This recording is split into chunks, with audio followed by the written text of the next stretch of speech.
Plus grave crise politique qu'a traversé la Thaïlande, la bataille de Bangkok. Pendant 2 mois, entre mars et mai, les chemises rouges ont occupé le centre économique de la ville dans l'espoir d'obtenir la démission du gouvernement.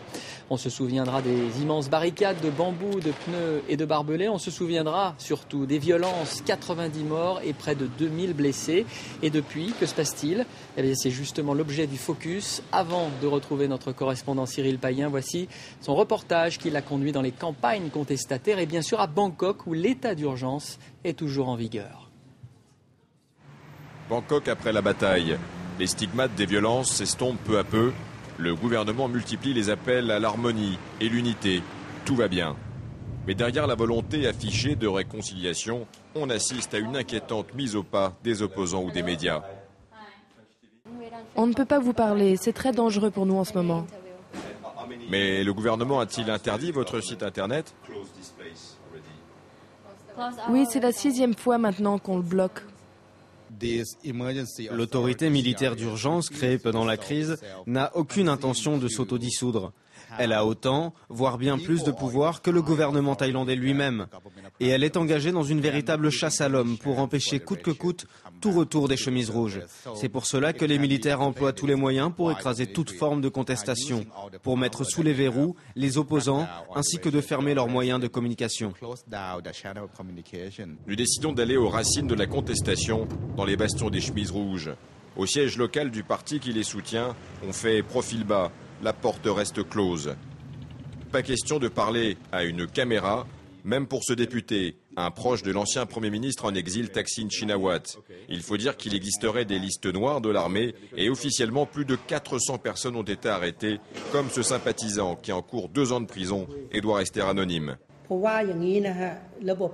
Je crois vraiment que les promesses de réconciliation sont fausses. Le gouvernement dit une chose et en fait une autre. Il fait de belles phrases, mais c'est toujours les chemises rouges qui doivent courber l'échine. Aujourd'hui, nous ne sommes pas en sécurité et nous avons peur de l'avenir. Les radios communautaires politiques sont l'une des cibles prioritaires des autorités. Ici, à la Vitayu Pideng, la radio de Sœurs Rouges, on émet encore, mais à la condition expresse de ne programmer que des chansons d'amour. Sœurs Rouges a quand même trouvé la parade.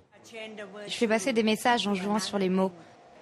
Je n'ai pas peur du tout.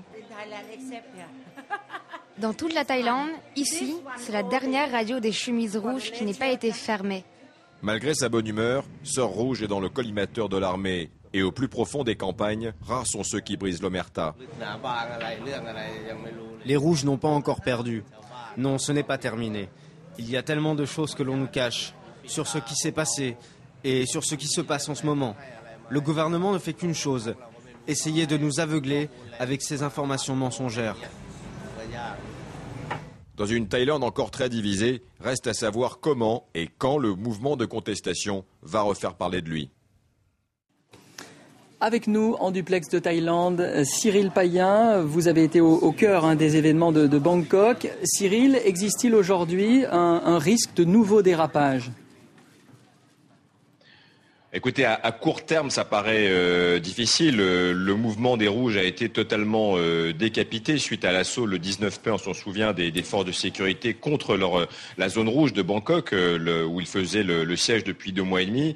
Un ensemble des meneurs de cette fronde antigouvernementale est accusé de terrorisme. Ils sont sous les verrous, ils attendent leur procès. Et il y a eu plus de 400 sympathisants, activistes des chemises rouges qui ont été arrêtés. On parle également de dizaines d'autres personnes qui auraient été de manière arbitraire, sans pouvoir le vérifier, arrêtées. Donc c'est vrai que le mouvement est exsangue et décapité. Pour autant, après avoir passé 2 jours dans les bastions traditionnels de ces chemises rouges, c'est-à-dire dans les provinces pauvres du nord et du nord-est de la Thaïlande, c'est vrai qu'il y a une amertume très importante, une colère sourde qui ronde. Et c'est vrai que la grande question maintenant, c'est comment et quand ce mouvement va-t-il renaître de ses cendres, parce qu'en tout cas, on n'a pas forcément totalement tourné la page de la contestation en Thaïlande. Alors, vous avez dit le mot exsangue, ça veut dire que les chemises rouges ne représentent plus aucune force ? Écoutez, encore une fois, tous les leaders sont soit en fuite, soit accusés de terrorisme. Ce sont des accusations extrêmement graves qui sont passibles de la peine capitale ici en Thaïlande. Et c'est vrai qu'il y a une véritable omerta, une énorme peur qui s'est installée dans les milieux d'opposition, dans toute forme tout regroupement de sympathisants de chemise rouge, car on est encore dans 23 provinces et également à Bangkok sous état d'urgence. C'est la loi, c'est le décret d'urgence. Donc il y a un organisme militaro-civil, le CRES, qui est un centre une autorité supérieure pour gérer la crise et l'état d'urgence, qui peut arrêter sans sommation, sans procès, pendant 30 jours, quiconque enfreint la règle de l'état d'urgence. Donc il y a une véritable peur, c'est ce qu'on a pu voir pendant ce reportage. Personne ne veut parler, personne n'ose manifester. Il faut dire que tout rassemblement public de plus de 5 personnes est proscrit en vertu de l'état d'urgence. Donc c'est vrai que ça donne une marge de manœuvre assez difficile pour l'instant, en tout cas pour les chemises rouges. L'opposition réclame des élections. Vont-elles avoir lieu ? Eh ben, c'est la grande question. C'est vrai que ça a été le point d'achoppement dans les négociations, quand il y en a eu, entre les chemises rouges et le gouvernement. Donnez-nous des élections, organisez des élections, ont-elles réclamé en permanence. Et c'est vrai que le gouvernement du Premier ministre Abhisit, qui, je le rappelle, est arrivé au pouvoir par le jeu d'une coalition parlementaire sans être directement élu, eh bien, n'a de cesse de reculer cette échéance. On parle maintenant de début 2011, mais la raison de cette retenue, c'est certainement parce que le gouvernement ne s'y trompe pas, les démocrates à Bangkok savent qu'il y a une telle masse de sympathisants des chemises rouges que certainement, si les élections étaient organisées demain, eh bien, elles seraient remportées par le camp des chemises rouges. Justement, que pensent les Thaïlandais de cette crise ?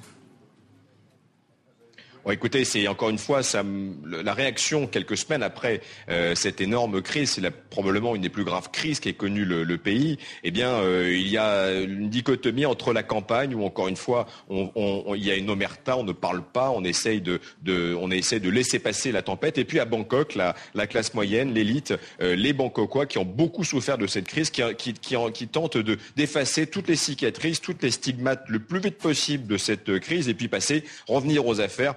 Passer à autre chose. Donc encore une fois, on a l'impression qu'une partie de la ville, une partie des capitales, mène une vie parallèle avec le reste d'une autre partie de la Thaïlande. Donc encore une fois, rien n'est résolu après cet assaut final le 19 mai dernier. Existe-t-il un espoir de réconciliation en Thaïlande ? C'est très très difficile à dire, d'autant qu'on pointe beaucoup, on dénonce beaucoup, cette autorité qui doit gérer, c'est un organisme militaro-civil, le CRES, qui est en charge en fait de l'état d'urgence et qui est en fait une sorte de gouvernement parallèle et qui a les pleins pouvoirs contre quiconque enfreint le décret d'urgence en Thaïlande. Donc c'est vrai que avec cette curiosité thaïlandaise, un gouvernement civil et puis une autorité supérieure qui peut arrêter les gens dans la rue quand elle le veut, eh bien c'est vrai que les messages de réconciliation sonnent un peu faux, notamment parmi les centaines de milliers de sympathisants des chemises rouges. Cyril Payen en duplex de Bangkok. Merci Cyril, merci à vous d'avoir suivi ce focus. D'autres infos sur France 24.